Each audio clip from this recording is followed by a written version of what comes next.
Imagine standing at the altar for your own wedding rehearsal, 8 months pregnant, your stomach full of butterflies, the candles are lit, the flowers are perfect, the chairs are draped in white, and your groom is nowhere to be found. Maya called him 14 times, and every single call went straight to voicemail, not one ring, straight to voicemail. She stood in that church hall, surrounded by white flowers and flickering candles, her best friend Lisa squeezing her hand, Daniel's mother nervously fiddling with her bracelet in the front pew. The officiant, Father Marcos, kept checking his watch.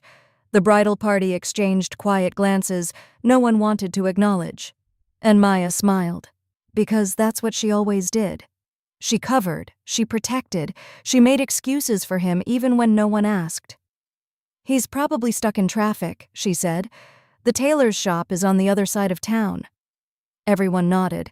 Nobody looked convinced. But here's what nobody in that church knew. Here's what Maya herself wouldn't discover for another hour. Daniel wasn't stuck in traffic. He wasn't at the tailor. His phone wasn't dead. While his pregnant fiancée stood in that church frantically calling his name, Daniel was 4 blocks away, in a dimly lit apartment, with a glass of wine in his hand, and a woman named Claire seated across from him, a woman Maya had never heard of, a woman who was still, legally, his wife. This is the story of how one missed rehearsal unraveled 3 years of lies, how a GPS app, a blue dot on a map, and a woman with nothing left to lose pulled back the curtain on a secret that was never meant to be found. Stay with me, because nothing about this story goes the way you think it will. And by the time it ends, you will understand exactly why Maya says the worst night of her life was also the night she finally got free.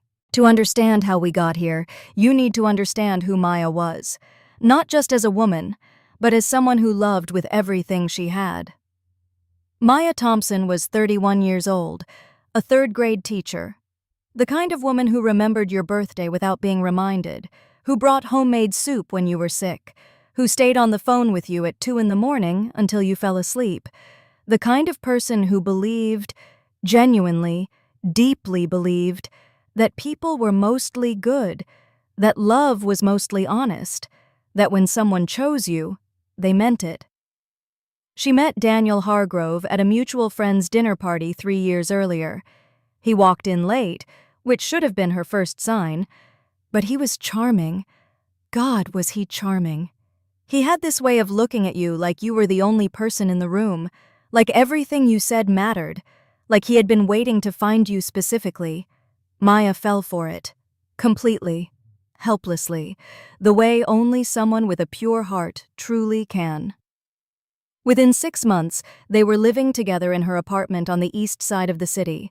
Within a year, he proposed, down on one knee, on the rooftop of the first restaurant they ever went to together. Red roses, a 3-carat diamond ring, happy tears streaming down Maya's face, and Daniel looking up at her like she was his whole world. She said yes before he even finished the sentence. Her friends threw a party. Her mother flew in from Atlanta and cried for 45 minutes straight. Her classroom, 32 8-year-olds who adored their teacher, made her a handmade congratulations card covered in glitter and crayon drawings of wedding cakes. It felt like the beginning of everything good. And maybe that's the cruelest part of this story. Not what Daniel did, but how real it all felt. How completely, entirely real. Because Maya wasn't naive. She wasn't foolish. She was simply a woman who trusted the person she loved, and that person used her trust like a weapon. The red flags came slowly. They always do. That's the thing about a carefully constructed lie. It doesn't arrive all at once. It trickles in. One small thing at a time. Just enough to create doubt. Not enough to confirm anything. And if you love the person, you fill in the gaps with excuses. It started 4 months after the engagement, when Maya discovered she was pregnant. Her world, already overflowing with joy, somehow got brighter. But Daniel's reaction was complicated in a way she couldn't quite name. He smiled. He hugged her. He said all the right things. But Maya noticed something in his eyes, just for a fraction of a second, before the smile reached them, something that looked less like joy and more like panic. She told herself she imagined it. Over the following weeks, small things began to pile up. A phone call he took outside at 11 at night, stepping onto the balcony and closing the glass door quietly behind him. A weekend business trip where the hotel name changed twice and the receipt never appeared. A name in a text message, just a name, that Maya saw before Daniel quickly turned the screen away. Claire. She asked him about it once, casually, the way you ask when you already suspect the answer might hurt you. Who's Claire? She said it while stirring her coffee, not even looking up. Daniel didn't even blink. Old coworker, he said. Nothing important. And he went back to his breakfast, and Maya went back to her coffee, and she filed the name away in a drawer inside herself. The drawer where she kept all the things she didn't want to examine too closely, the things that, if she looked at them directly, might ask her to make a decision she wasn't ready to make. Because Maya was 8 months pregnant, she had a wedding in 6 weeks. She had an ivory dress and a 3-tier cake and a venue with floor-to-ceiling windows overlooking the city. She had so much to lose. So she closed the drawer, and she smiled, and she kept planning the wedding. And Daniel kept seeing Claire. The wedding was set for the 14th of September, 6 weeks away. Maya's best friend Lisa, her maid of honor and the most organized human being on the planet, had spent months coordinating every single detail with military precision. The venue was a grand ballroom in the heart of the city, floor-to-ceiling windows that looked out over the skyline at night, chandeliers that cast the whole room in warm gold, white roses on every table, the kind of place that makes every guest feel like they stepped into a fairy tale. The dress was ivory satin with a low back and long sleeves. Maya had tried it on 4 times in the shop and cried happy tears on 3 of those occasions. The seamstress had made adjustments for her pregnancy. Soft and elegant, nothing that made her feel anything other than beautiful. The cake was 3 tiers. Champagne sponge, fresh roses on every layer. The baker had let Maya taste 15 samples before she made her choice, and Maya had taken the job very seriously. The rehearsal dinner was scheduled for a Thursday evening. Simple, really. A run-through at the church with the bridal party, the families, and Father Marcos officiating. Just an hour or 2. Then dinner at a restaurant around the corner. Maya got ready early that afternoon. She put on a pale blue dress. She painted her nails a soft champagne pink. She curled her hair and stood in front of the mirror for a long moment, one hand resting on her stomach, and she thought, genuinely, fully thought, that life was exactly where it was supposed to be. Daniel left at 4 o'clock, said he was picking up his suit from the tailor, said he'd meet her at the church by 6. He kissed her forehead before he walked out. Soft, familiar. The kiss of someone who has done it 1,000 times. She watched him go. She didn't know then that she was watching a version of her life walk out the door with him. 6 o'clock came. No Daniel. The church was warm and still. The candles had been lit along the aisle. The white chairs were perfectly arranged. Father Marcos stood near the altar, hands clasped, expression patient. Daniel's mother sat in the front row, ankles crossed, bracelet turning in her fingers. The groomsmen stood in a cluster near the side door, phones half raised, pretending to scroll while actually watching the entrance. 6:15. Still no Daniel. Maya stood at the back of the church with Lisa, holding her bouquet of white roses, smiling at anyone who glanced in her direction. The smile was automatic, practiced. A reflex she had developed over 3 years of small moments that needed smoothing over. She called him again, 4th time, straight to voicemail. "You've reached Daniel. Leave a message." She didn't leave one. 6:30. The energy in the room had shifted. That particular silence had fallen, the kind where everyone is thinking the same thing, but nobody wants to be the first to say it. Father Marcos cleared his throat. One of the bridesmaids whispered something to another. Daniel's mother had stopped turning her bracelet and was now staring at the floor. 7 missed calls, 0 answers. "Do you want me to try from my phone?" Lisa asked quietly. "Give him a few more minutes," Maya said, but her hands were trembling now. And the baby, she could feel it, was kicking harder than usual. Deep, insistent kicks, like even she knew something was wrong, like she was trying to tell her mother something the rest of the room was too polite to say out loud. Maya stepped outside for a moment. The evening air was cool. She stood on the church steps and looked down the empty street. She tried to calculate the drive time from the tailor's shop. She tried to find a reasonable explanation. She couldn't find one. 8 missed calls on her screen, 0 on his end. He wasn't coming. She didn't know why yet, but somewhere beneath all the excuses she was still making for him, a part of her already knew. It was Lisa who thought of the GPS. 6 months earlier, during one of Maya's late-night pregnancy anxieties about safety, Daniel had agreed to share his live location through a family app on both their phones. It had been his idea, actually, a grand gesture of transparency. "So, you always know where I am," he had said. Neither of them had mentioned the app since. Maya had almost forgotten it existed. Lisa hadn't. "Maya." Lisa pulled her gently to the side of the church entrance, away from the others. Her voice was low, careful. The voice of someone who has made a decision and is now following through before they lose their nerve. "Check the location app." Maya looked at her. "I don't want to." "Maya, check the app."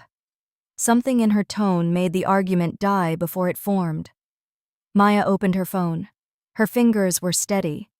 She noticed that with strange detachment, the way the brain observes small, irrelevant details in the middle of something enormous.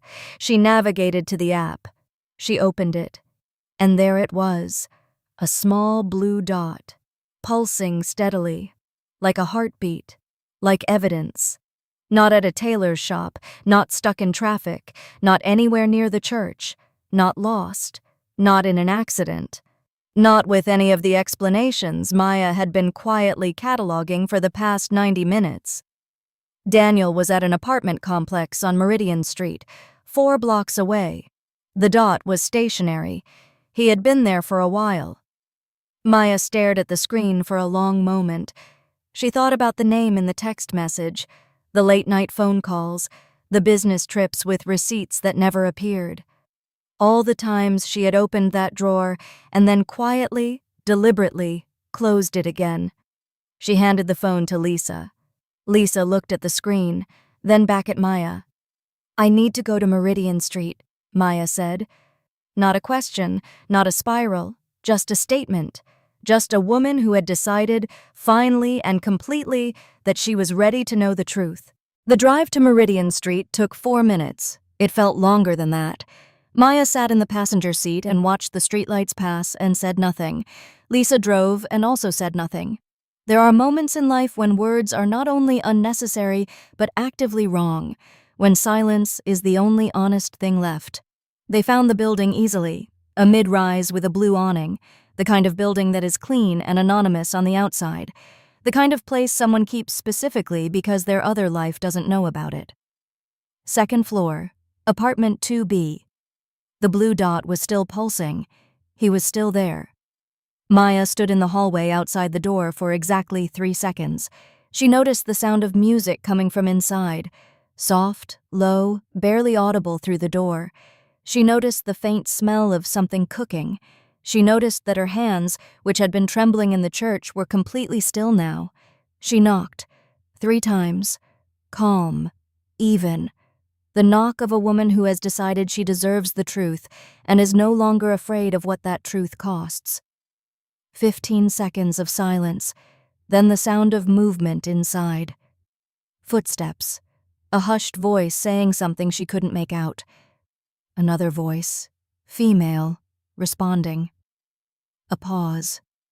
And then the door opened. Daniel stood in the doorway, still wearing his dress shirt from earlier that afternoon, jacket off, glass of wine in his right hand. The color drained from his face the instant he saw her, not gradually, but all at once, like a switch being flipped. Behind him, Maya could see into the apartment. A candle on the coffee table, still lit, 2 wine glasses on the counter, a woman's coat draped over the arm of the couch, and then the woman herself, moving into view, tall, dark hair, wearing a gray sweater that Maya recognized, looking at Maya with an expression that stopped her cold. Not guilt, not surprise, recognition.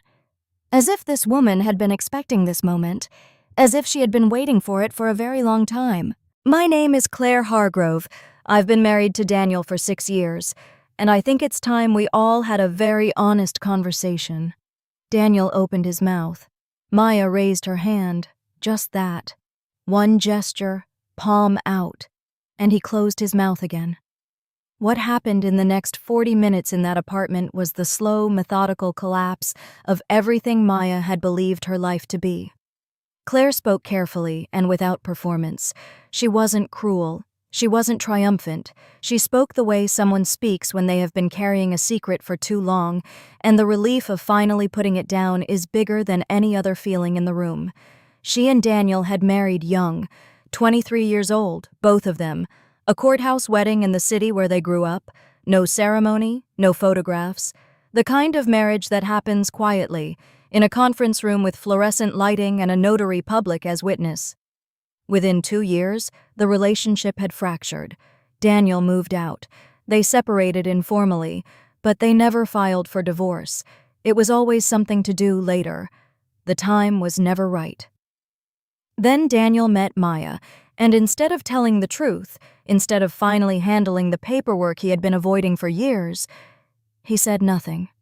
He let the relationship become a home. He let the home become an engagement. He let the engagement become a baby. He let all of it grow and deepen and solidify.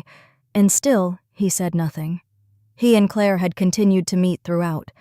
Daniel had always framed it as working toward a divorce settlement, but the documents on the coffee table that evening were unsigned. Every page of them, not one signature from either party. 3 years, a pregnancy, a wedding booked and paid for, and not a single line on a single page that could have made any of it legal. Maya stood very still and let it all land. Daniel talked for a long time after Claire finished. He cried, real tears. Maya believed that much. He apologized in the scattered, gasping way that people apologize when they know the damage is too large to actually repair, when the words are more about relieving their own pressure than fixing anything. He used words like complicated. He said it wasn't supposed to happen this way. He said he had been meaning to tell her. He said he loved her. He said that was real, at least. He asked her to believe that much. Maya let him talk. She stood by the window. She looked out at the city lights blurred by rain. She breathed slowly. She kept one hand resting on her stomach where her daughter was quiet now, finally still, as if she too was listening. And when Daniel finally stopped, when the silence stretched long enough that it became its own kind of answer, Maya turned around. The look on her face silenced the room. There were no more tears, no trembling hands, no desperate questions. Just Maya, standing completely still, looking at the man she had planned to build a life with, looking at him with the kind of clarity that only arrives when every illusion has been stripped away and you are finally, completely, standing in the truth. "I'm going to say this once," she said. Her voice was quiet, even. The voice of someone who has found the floor beneath everything and is standing on it now. "I am going to have this baby. I am going to raise her to know her own worth. I am going to build a life so full of honesty and love that she never, not for a single day, feels what I felt in this room tonight. And you are going to let me. Because if you don't, every person in your life will know exactly who you are." She picked up her coat. "We're done. We were done the moment you walked into this building. I just didn't know it yet." She walked out the door without looking back, and for the first time in 3 years, she felt like herself again. 6 months later, Maya's daughter was born. 7 pounds, 3 ounces, a head full of dark curls, eyes that opened wide in the delivery room and looked around like she was already taking inventory of her world. The doctors said she was perfectly healthy. The nurses said she was beautiful. Maya held her for the first time and cried in the specific, overwhelming way that only happens when something you didn't know you needed arrives and fills a space you didn't know was empty. She named her Alara. It means bright and shining, because that is exactly what she was, the light that came directly out of the darkest chapter of Maya's life. Daniel and Claire filed for divorce 4 weeks after the night at the apartment. It was finalized in under 3 months. Apparently, once the truth was fully exposed, there was nothing worth protecting anymore on either side. Daniel reached out to Maya twice, once through a lawyer, requesting a formal co-parenting arrangement. Maya's lawyer handled it professionally and thoroughly. The second time was a handwritten letter, 3 pages. Maya read all of it. She sat at her kitchen table with a cup of tea, Alara asleep in the carrier on her chest, and she read every word. Then she folded it, put it in a drawer, and went on with her day. She never responded. Lisa moved into the building across the street 3 weeks after Alara was born. She was at Maya's door 2 or 3 mornings every week with coffee and groceries and the specific kind of friendship that doesn't require any performance at all. Maya's mother stayed for 8 weeks. Her classroom sent a card signed by every student, 32 names in crayon and pencil, and one in glitter glue that got everywhere.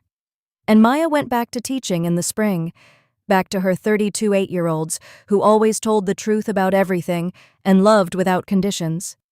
She realized, somewhere in that first month back, that she had been teaching the right lessons all along. She just hadn't been applying them to herself, until now. This is the part where I'm supposed to give you a lesson, a tidy moral, something you can fold up and carry in your pocket. But Maya's story isn't a lesson. It's a mirror. It's a mirror for everyone who has ever stood in a quiet room with a drawer full of red flags they refused to open. Everyone who made excuses because the alternative, the truth, cost too much. Everyone who smiled when they should have asked questions. Everyone who loved so completely and so genuinely that betrayal was the last thing they ever thought to look for. The red flags we ignore don't disappear. They don't dissolve with time or patience or love. They grow, they deepen, they wait. And the day they surface, the day they can no longer be avoided, is usually the worst day you've ever had. But here's what Maya taught us.